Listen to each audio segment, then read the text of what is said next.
All right, man. Peace. So, brothers, this is going to be part 3. This will definitely be the last part because I don't see me being able to talk enough to get it past this part right here. But when we left off on part 2, we were evaluating some of this person here, Lisa D'Amour's comments pertaining to Mr. Nicholas Cruz and what her assessment was in regards to why he conducted himself in the way that he did. But she really hasn't said anything relevant or pertinent. You know why? Because her motivation is not to actually solve the problem or alleviate any of the pressures that would be on someone like him. Her agenda is to demonize gun owners, which is truly what modern behavioral sciences are about. It's a way to socially engineer people to disarm them, literally and figuratively. And we were just going over some of the symbols in regards to her attire. As you can see, once again, she's wearing the black and white, the duality, the bringing together of opposites. We saw that at the start of the previous video with Nora O'Donnell, as well as Gayle King wearing the black and white. This person here, Lisa D'Amour, she's wearing the necklace of hexagons, which is an allusion to Metatron's cube. For those of you who enjoy the Marvel films, you'll also know it. You'll also know the term that is used for that magical cube as the Tesseract. Okay, it's known as the Tesseract. If you ever watched Transformers, the cartoon, it was also known as the Matrix of Leadership. The cube has a lot of quote unquote divine symbolism, going back to the Kemetic mystery school system, the Babylonian mystery school system, because it's looked at as the divine source of all knowledge. A lot of people who are not quite sure about the difference between the left-hand side of knowledge and the right-hand side of knowledge, they associate the two together.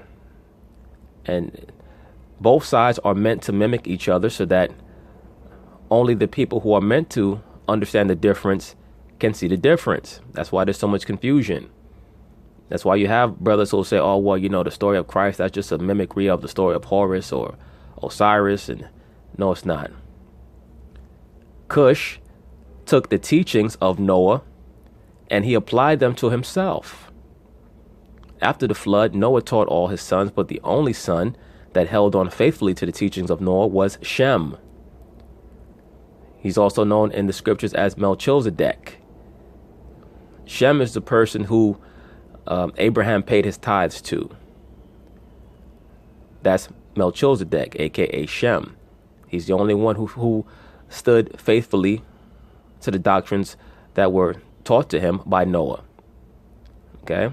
That's why it tells you in Genesis 9 that the Most High is the God of Shem. It doesn't tell you that he's the God of Ham or Japheth, because they departed from a lot of those teachings. That's why when you study the histories of many of these other nations and a lot of the historical civilizations, they have similar stories to what you see in the Bible, but they're allegorical because they were not given the actual historical rendition because their forefathers were not faithful to the Most High. So their versions of history are altered, they're skewed. So basically, to get back to the point, what Cush did was Cush took the teachings of Noah and he applied them to himself and his son. That is why he led the apostasy. All an apostasy is someone making themselves out to be God, as opposed to attributing the divine power to a higher power. That is how you yourself are blessed with a form of godhood, is when you give credit to the Most High. Then the Most High will come back and he'll bless you and he'll elevate you. But when you try to take credit away from him, the only thing that you're doing is you're initiating your own self-destruction.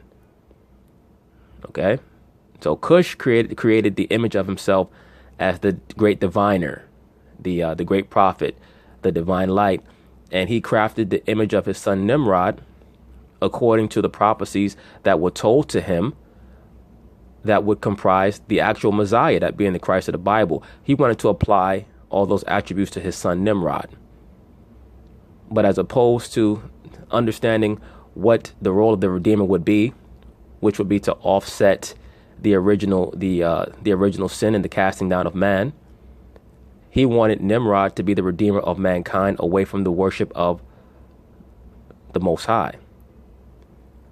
So that is where all the confusion starts. But, that's a whole other topic for another day. The reason why I explain it is because there is a lot of confusion as to why what many of these people are doing is wrong and why they have to hide. This is why they have to hide it, because they know themselves that they're not really venerating Christ. They know that the story of Christ is disparate from the story of Osiris, but they want to perpetuate the confusion about whether or not Christ is just a fabrication. They want to perpetuate it because they want the people to lean towards their own ideology, that being the worship of Saturn, aka Baal, aka Molech. That's why they make these stories about how their statuettes found in Israel and it's Yahweh and a mother goddess. No, it's not. That's Baal and Astarte. And of course, you would find those statuettes in Israel because the scriptures themselves tell you that our people would backslide into the worship and the veneration of those false gods. So this is how they tell history. They purposefully mistell it. And it's building up to what we see today. Them trying desperately to get to the point where Cush was at, where they can build a proverbial tower in opposition to the Most High. And they're utilizing certain sleeper agents, certain Manchurian candidates to bring that about. Because when you utilize a Manchurian candidate, a sleeper agent, that means that it's very hard to trace exactly what's going on. Thing that we need excellent educational facilities that can take care of kids who are also having emotional and behavioral problems. Yes, in other words, we need more facilities where people can be engineered. At no point does she stress parenthood, because they don't care about parenthood in this society. They want to take your children and they want to use them as experiments. As I've already stated, Nicholas Cruz, as well as his brother, they were already sent to a behavioral psychologist, a social engineer, what they call a human engineer by the name of Dr. Lubin, who had a very high office in military intelligence as well as with NASA. That's another thing. All of your top NASA engineers, they're all MK programmed. They're heavily into something called, what's the term that they use? It's something akin to clairvoyance. But they had a program in NASA called Space Kids, where they would take children that they felt like had remote viewing. That's what it's called, remote viewing. If remote viewing is basically something akin to clairvoyance. They touched on remote viewing in the film Minority Report starring Tom Cruise. Remember those people, the psychics that they had in the pool who could tell when crimes were going to happen? That's real. The FBI, the CIA, they've been using that for a very long time. That's real. I don't know that if it's as if the people that they utilize are as adept as it is depicted in the film, but that is real. Okay? And they will take children that they see have special mental abilities and they'll try to cultivate them in some of these behavioral psychological programs, which that's just code word for MK Ultra. They'll subject them to electroshock therapy. They'll subject them to the use of hallucinogenic drugs like LSD and PCP, angel dust, try to create this disassociation in their mind, and then program them so that they could be utilized as assets. That's why they show you in films like Born Identity and all these other films, man. That stuff is real. Need to enhance. There are things like that. I also think we have to be realistic that there's no way to perfectly predict or prevent violence. And so mental health solutions will always be partial. We're always going to need other solutions too. Does this case feel different to you this time? As a psychologist and a mother, I'm wondering, as you're watching this, people keep thinking maybe this time there will be changes. What are you looking at? What are you thinking? Well, before she answers, the reason why Gail is asking her if this feels different is because Gail most likely has been triggered somewhere in her subconscious mind that they're going to utilize a different tactic, as I touched on in a different video. It's obvious that they want to use the high school kids to try to build up or drum up some type of sympathy that they know that they wouldn't get from adults, or if they're utilizing adults to protest gun ownership. Look, make no mistake about it. They want these kids, these pawns, to be utilized not to stop people from buying AR-15s or stopping young kids from buying AR-15s. They want to use them to demonize all gun owners. And it's perfect to use little high school girls because most of them are just a glutton for attention anyway. Right now, they're basking in the glow of the TV coverage. And it's really also a Trojan horse mechanism to exalt homosexuality, lesbianism, and feminism as well. Because you will very rarely see any heterosexual boys that will be aligned to that movement, at least not on the front line. They're trying to use this to push more of that female power nonsense. Well, it's been quite remarkable to watch these teenagers in Parkland respond, and there is something that feels different. One is, I think, for many, there's been this sense of helplessness in the face of these events, especially as they continue to occur and policies and laws don't change. And so these teenagers have refused to be helpless. And, these teenagers bring a couple of things to the table that we haven't seen before. One is they are teenagers who are willing to exercise their willingness to question authority, which teenagers are very good at doing. Ding. Exactly. And she's speaking, Miss Lisa DeMoore, speaking as someone who is in the know in regards to why they're using teenagers to push this current manifestation of the anti-gun ownership protest. She's speaking as if she's someone who was in on the think tank that was involved in comprising a lot of the components of this modernized version of the anti-gun protest. The other thing is that they were there. They are talking as witnesses. They are talking as survivors. And that's a pretty powerful combination. And they're also going to be mentally scarred as well. Austin Eubanks, who I spoke with, the Columbine survivor, very lucky. Yeah. Scarred for life. He said. Of course, trauma is part of the programming.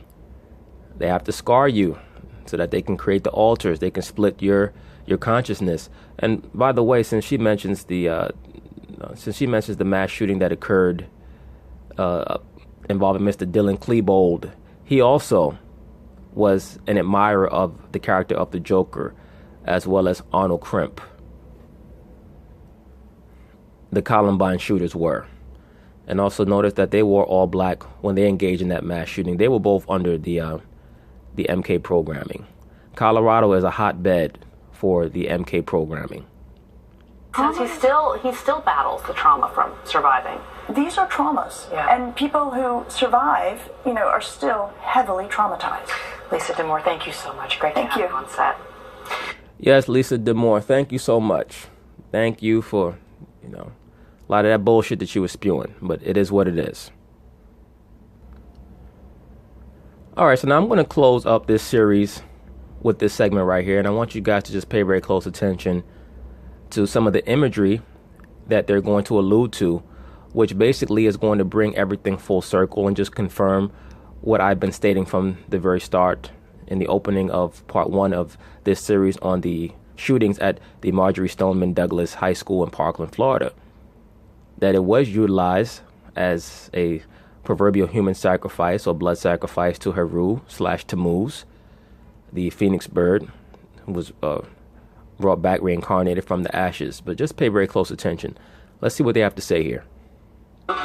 Students from Stoneman Douglas High School are returning to class today. You can see students arriving for a half day of modified classes, 2 weeks after they fled from a gunman on campus. 17 students and staff members were killed on that Valentine's Day. The school district says there is now enhanced security at the school, but they are not giving any specifics. The massacre led survivors and students from all over the U.S. to organize a call for tougher gun control laws. Adriana Diaz spoke to students and teachers.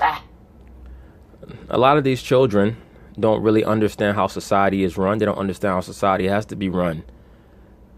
They don't grasp the need for certain people to have guns, not just for protection, but for the understanding that the government was not meant to be trusted. And the Constitution was actually created off of the concept that the citizens are not supposed to trust their government. And, unfortunately, they don't grasp that. But they seem to grasp not trusting the government when it comes to verbal harassment and protesting, but not under the concept that the government can become despotic and the government can be altered in the blink of an eye, and the rights that you think you have can be taken away from you.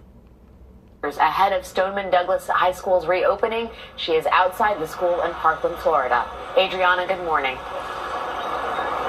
Good morning. Both students and teachers are anxious about going back to school today. And one teacher told us that grief counselors will be in the classrooms of victims who passed away to provide support for survivors. I think everyone's a little bit nervous to go. It's going to be a huge just rush walking in. Returning to school was all 15-year-old sophomore Liam Kiernan could think about as he ate dinner with his family last night. But he says he's not afraid. I see tomorrow as the beginning of change, and we will be the people to do it. Absolutely. The return to your school is meant to be the initiation of change.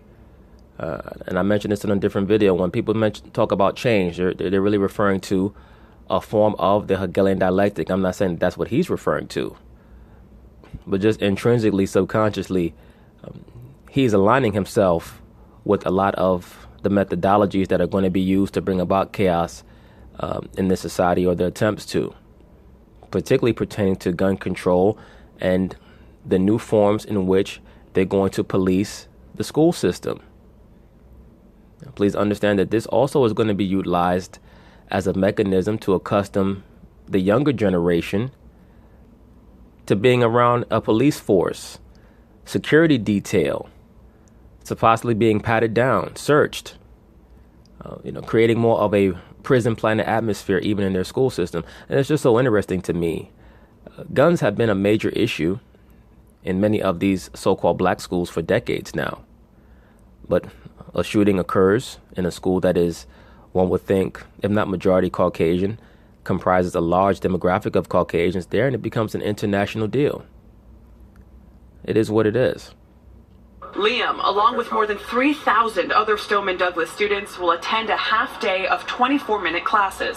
Extra security and counselors will be on hand. We just aren't quite sure yet what the new normal is. AP psychology teacher Lisa Chauvin has taught at Stoneman Douglas for 26 years. Now, do you see the exaltation of psychologists, which is really just a form of a conventional term for mental manipulators? We're not really sure what to expect because everyone is coming with a different experience. Some students were directly involved in the events of that day. We're all human, we're all in this together, and we're going to go through the process of healing together. Building 12, the crime scene, is blocked off by a fence covered with posters of support. No one will be allowed inside. The school board wants it torn down and a memorial built in its place. I'm just hoping it's going to be a normal day. Now, guys, pay very close attention to this interview right here, because this is what I'm referring to. The interview between the reporter and this young lady right here. This pretty much is going to put a bow on the sentiment that I've been making about so-called Valentine's Day and also the events that transpired at the Marjorie Stoneman Douglas High School on Valentine's Day. I'm not sure if she was prepped to make the statement that she made, but it provided a great amount of elucidation on what actually occurred here. But I think there's going to be a somber mood. Senior Anisha Sarapelli lost her close friend Carmen Shentrup in the Valentine's Day massacre. She'd always brighten everyone's days, and now, she's not here. I'm still trying to fight the fact that this happened because I'm still in disbelief. What's your school mascot? The Eagles. You can't say that without smiling. I mean, it's such a good mascot for us, honestly. I mean, maybe a phoenix would have been better, since out of the ashes we rise. And hey, now, did you guys hear that? Did you guys hear that? Now, oftentimes, let me say this, oftentimes they will prep the interviewee to make statements like that. They'll say, look, we're going to say this, and then you're going to say that. Or we're going to make this statement. We're going to ask you this question. We're going to prompt you. And then you're going to instill strength in your school by saying that you guys are a phoenix, not an eagle. And the interviewee will just be so happy to be getting attention, or just be the focus of some type of interview, that they'll say, sure, why not? Whatever. Yeah, I'll say phoenix, sure.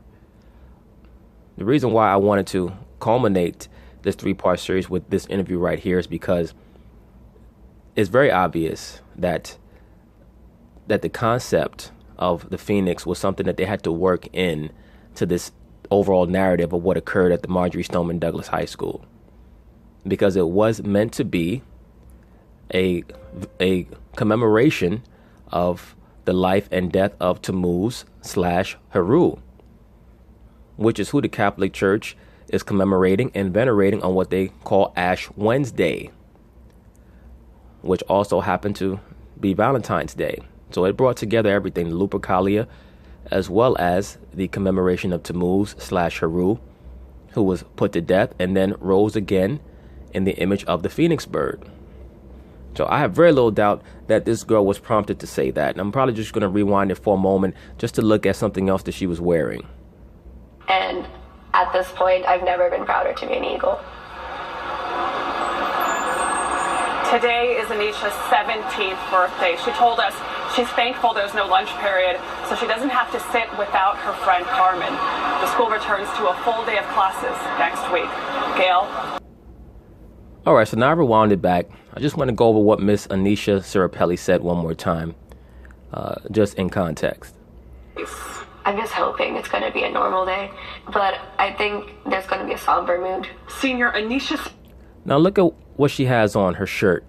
Now this may just be a t-shirt that she was given as part of the Marjorie Stoneman Douglas mental programming to prepare her for going back to the school.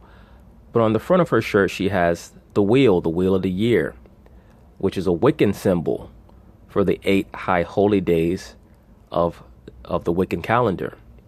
And I mentioned this before because Kevin Hart likes to wear a leather jacket with the emblem of the wheel of the year on his left sleeve. Jay-Z also likes to wear that jacket. I'm not saying that this girl here is a Wiccan. I'm not saying that at all. I don't believe that she's really in the know.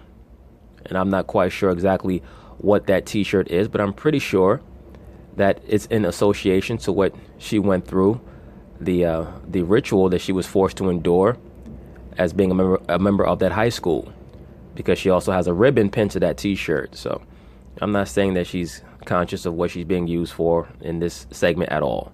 All I'm saying is that it's very, very curious that they chose to utilize the wheel of the year symbol on her t-shirt. And then the phrase that she used later on in this interview would tell me that she was prompted to say what she said about the phoenix bird. Let's watch it one more time. Sirapelli lost her close friend Carmen Schentrup in the Valentine's Day massacre. She'd always brighten everyone's days, and now, she's not here. I'm still trying to fight the fact that this happened because I'm still in disbelief. What's your school mascot? The Eagles. You can't say that without smiling. I mean, it's such a good mascot for us, honestly. I mean, maybe a phoenix would have been better since out of the ashes we rise. And at this point, I've never been prouder to be an Eagle. Absolutely.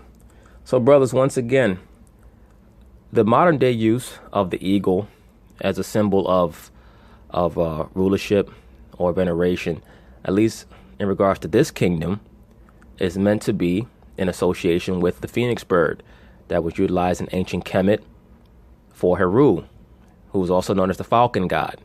Now we know that many times the falcon or the eagle are conflated because they look very similar. In America, they actually were going to make the national bird the turkey, but they changed it to the eagle.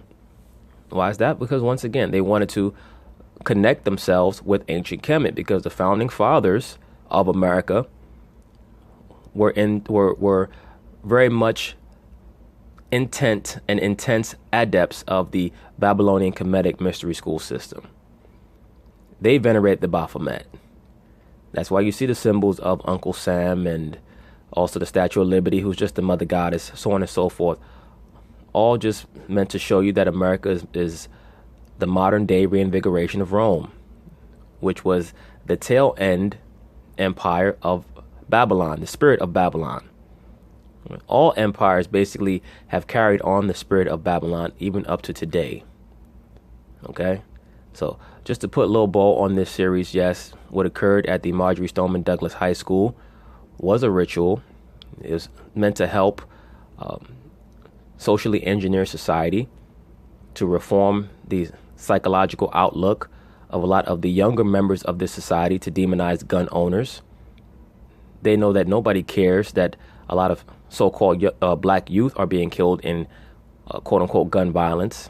That was not going to make anyone want to no longer own guns or view gun owners as good or positive people.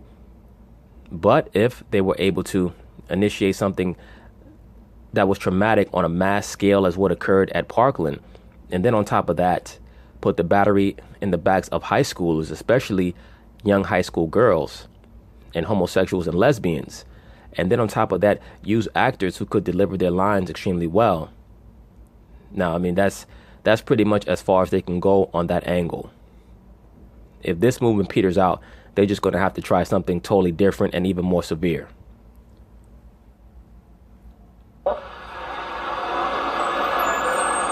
Today is Anisha's 17th birthday. She told us she's thankful there's no lunch period, so she doesn't have to sit without her friend Carmen. The school returns to a full day of classes next week. Gail? Well, all right, Adriana, thank you. Earlier we spoke with Stoneman Douglas High School freshman Kelsey Friend. She says that her life was saved by her geography teacher, Scott Beagle, who died trying to shield his... Now, you see here, Mr. Scott Beagle, he's just throwing up the peace sign as far as he knows. But there's a reason why they used this photo, because as I've told you guys before, the peace sign is really for Pan. Okay, the peace sign was introduced into the modern understanding by Mr. Winston Churchill, who himself was a Druid. You can look this up. Please don't take my word for it. Look it up. He was a Druid and a Wiccan, and he brought the use of the peace sign, or the so-called victory sign, into the social consciousness. Shield his students from the gunman. Kelsey, we are all thinking of you today because unfortunately you and your classmates have to get used to a new normal. Are you ready to go back to school today? How are you feeling? I am ready to go back to school, but I'm feeling a little scared and a little nervous. Like right now my heart is pounding. I can imagine, because you were put through a traumatic event. Brothers, I'm going to wrap it up here. Okay, I've already made my point in regards to this issue, and we'll see how things transpire from here. I know that there's a brother who comes on my channel who states that he's an attendee of the Marjorie Stoneman Douglas High School. He was asking me to do a series on it. So, brother, here you go. All right. So hopefully everything is well with you, and you're able to keep all your mental faculties together. All right. But anyway, peace.